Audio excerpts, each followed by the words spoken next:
The Indian temple is conceived as a place for the self-transformation of the devotee.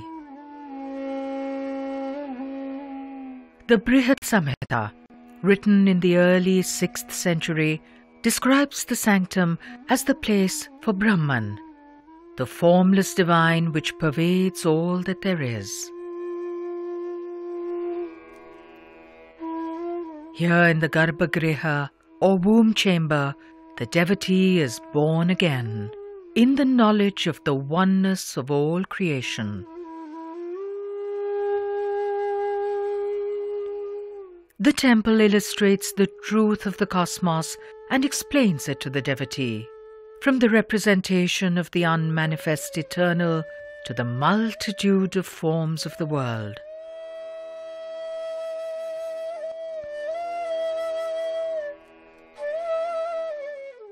The central buttresses of the walls of the temple hold the images which represent an aspect of the deity in the sanctum. They make the deity who is deep inside visible on the outside. It is through these that the formless eternal is given a personality and made more approachable for the devotee. A mythical family is created, much like a human one. The temple walls abound in images of the abundance and fruitfulness of nature. This is the world of forms, the manifestation in numberless parts of the eternal truth of the Garbhagriha. Nagas, divine serpent kings, embody the protective forces and harmony of the world. Leogryphs rear upon the walls, awakening the courage within us to face the inner truth. Continuing the tradition of Yakshis of ancient times are celestial apsaras and languorous kanyas, beautiful women. In Indic philosophy, it is believed that the moment of the aesthetic response is akin to Brahmananda, or the final bliss of salvation itself. Our appreciation of beauty is a glimpse of the grace which underlies the world, the essence of divinity which is in all.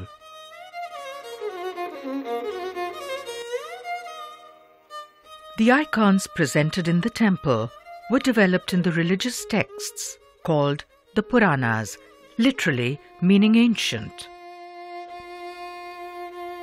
The main deities of the Hindu faith are Shiva, Vishnu, and Shakti.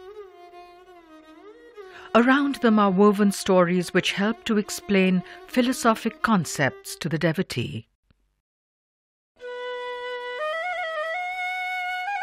From the 6th century AD till the 10th, the last caves to be made for the Buddhist, Hindu, and Jaina faiths were created at Ellora in Maharashtra.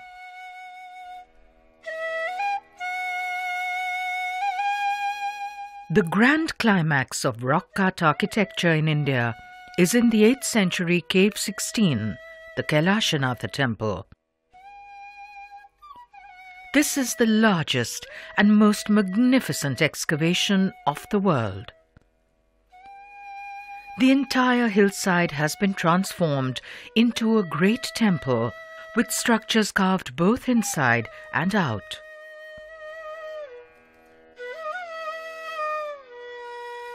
At Shravanabelagola in Karnataka, in 983, a colossal statue of Bahubali, also known as Gomteshwara, was made.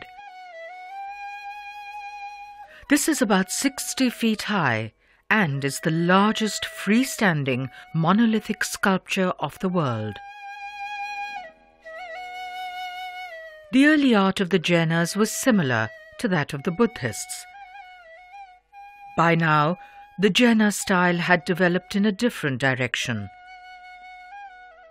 The depictions appear formal and stylized. They convey a spirit of extreme detachment from the material and sensual world.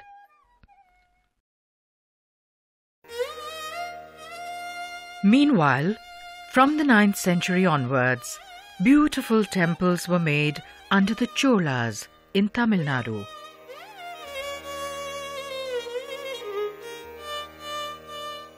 The early Chola temples were not very large.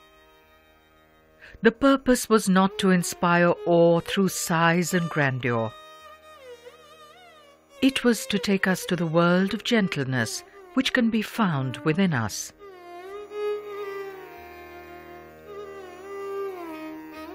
Shiva dances on the demon of forgetfulness. In Indic belief, our ignorance is the forgetting of the truth, which can so easily be found again within us.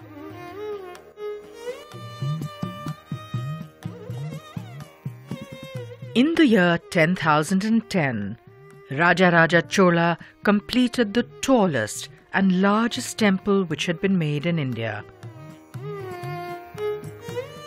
The Brihadisvara, dedicated to the great Lord Shiva, was made to express his own power and military might as much as the grandeur of the Lord. The figures made in later Chola temples are less naturalistic in their poses and expressions. The projection of grandeur and the scale of the temple appear to have overtaken the personal feeling and the importance of sculpture.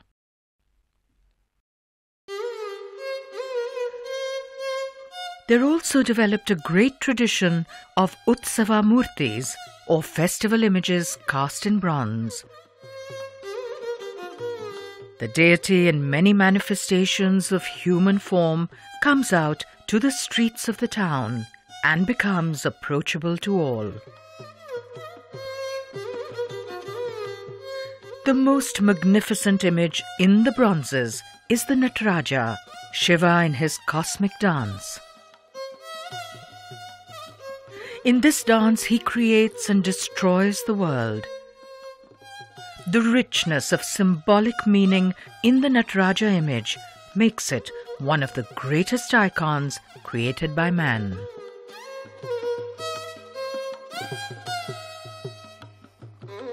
As Shiva clasps Parvati's hand as they are married, the onlooker relates to the divine through emotions which are so closely a part of his own life.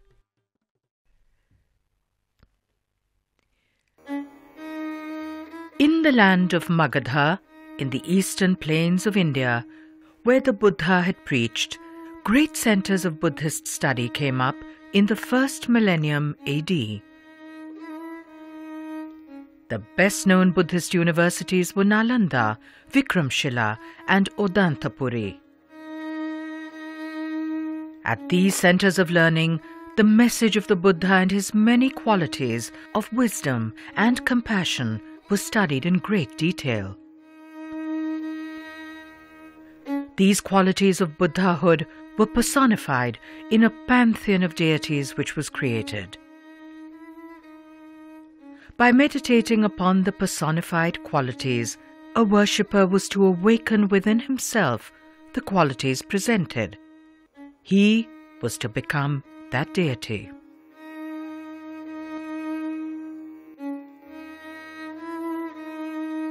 The earliest sculptures found at Nalanda date from the 6th and 7th centuries. Stucco figures of Buddhas and Bodhisattvas made here have sharper features than ever before. They convey an impression of the dynamic intellect on which the focus has gone at this time.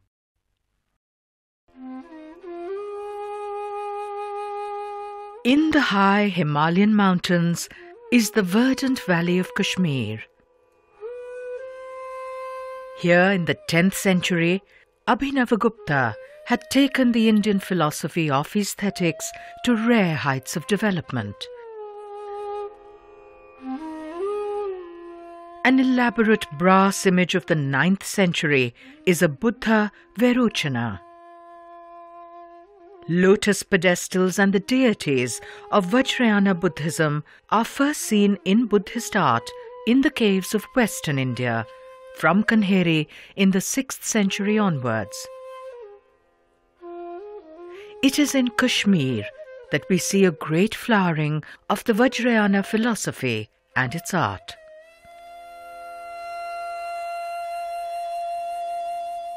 In the meantime, in the 8th century, in the Himalayan foothills, a high ridge of sandstone was carved into a magnificent temple complex at Masroor. The sculptures are similar to those found of this period in the wooden temples of the nearby Chamba region. Chamba lies immediately south of the present state of Jammu and Kashmir. The early temples here are in the secluded valley of the river Ravi.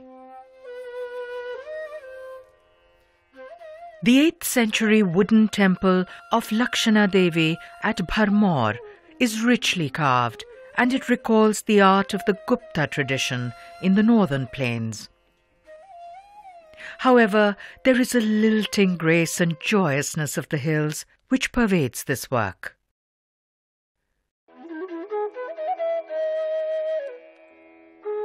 The trans-Himalayan lands of Spiti, Kinnaur and Ladakh are a magical place.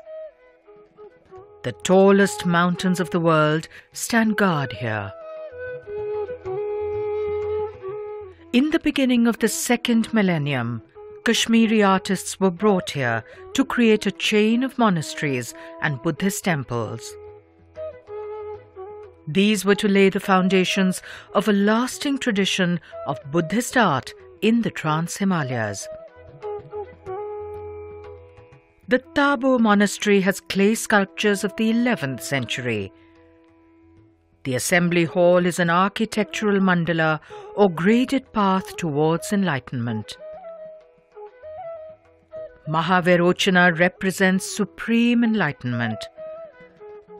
The deities around him emanate from his universal body and represent different aspects of him.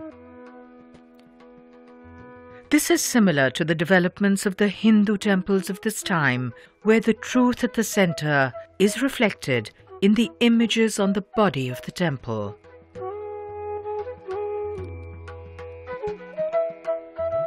The Ser Khang or Golden Temple at Lahalung is one of the most beautiful creations of the entire Trans-Himalayas. The walls have been transformed into a heavenly realm.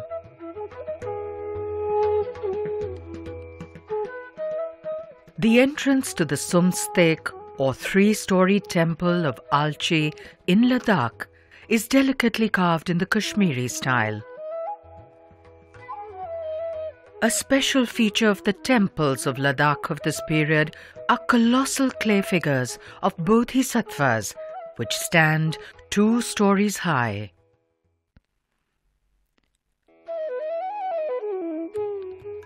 At Khajuraho, between the 10th and 12th centuries, was created one of the most splendid temple cities in the history of the world. The temples here are made in the North Indian or Nagara style.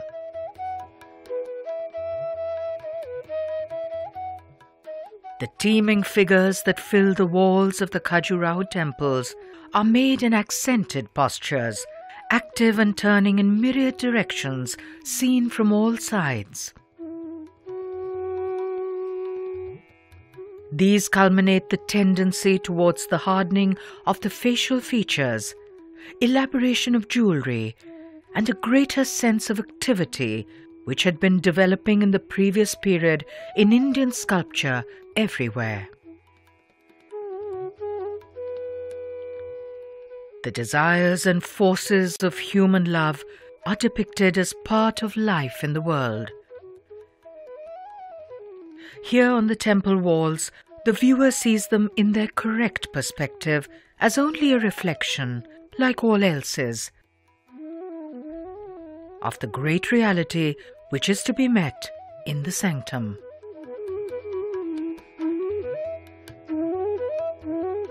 There is a profusion of Hindu deities which are made in the Jaina temples here. There are no barriers which separate the deities of the different streams of belief, all of which flow towards the same truth.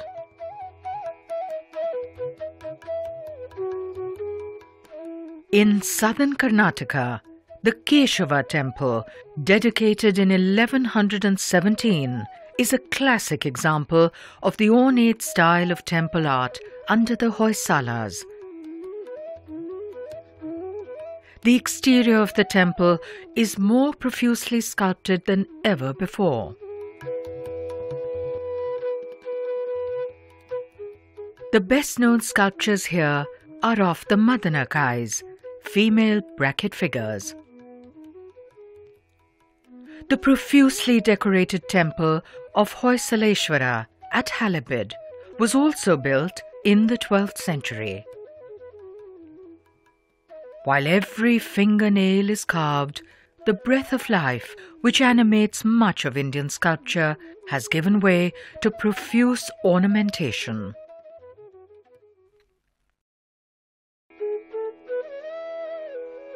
In the meantime, further northeast, the land of present-day Orissa witnessed prolific temple building from the 7th century onwards.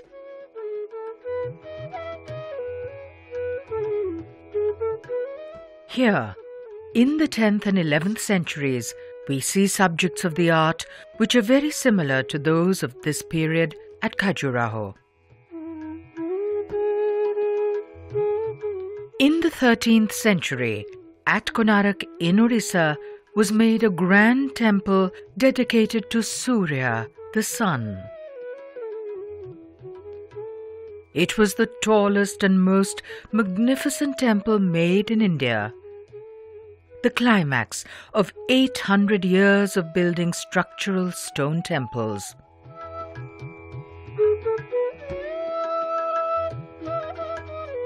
The temple tower and the hall were conceived as a giant chariot of the sun.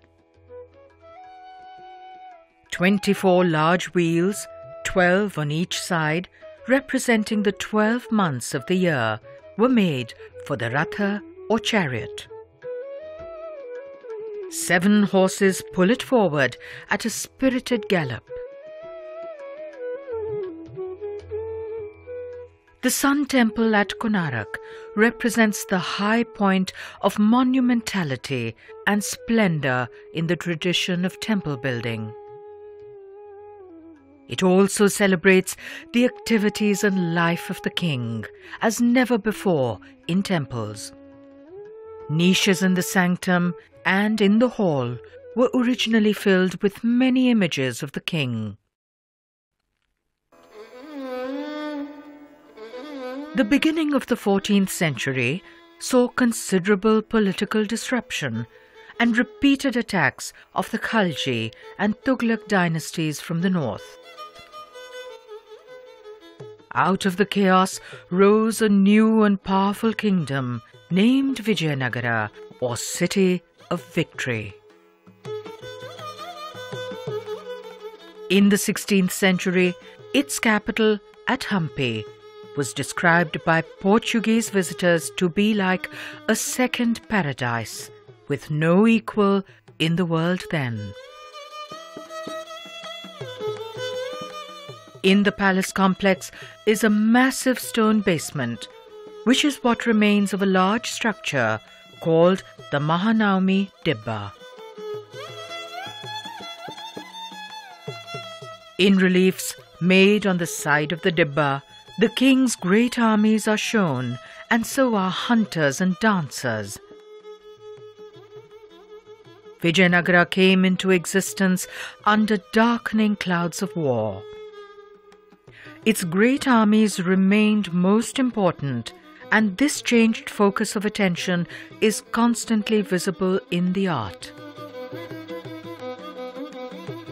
Unlike the art of ancient times, the focus is here on life in the world, the here and now. The carvings are full of vigor and expression. Under the Cholas, temples had attained a grand scale. Now, imposing gateway towers which were much taller than those above the shrines were made. These were visible from afar and reflected imperial magnificence as well as the grandeur of the divine.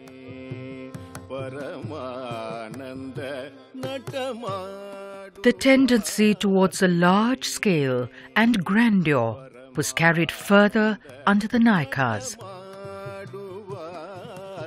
From the 16th century onwards, vast temples were made, some of them the size of small townships, such as the Vishnu temple at Shilangan.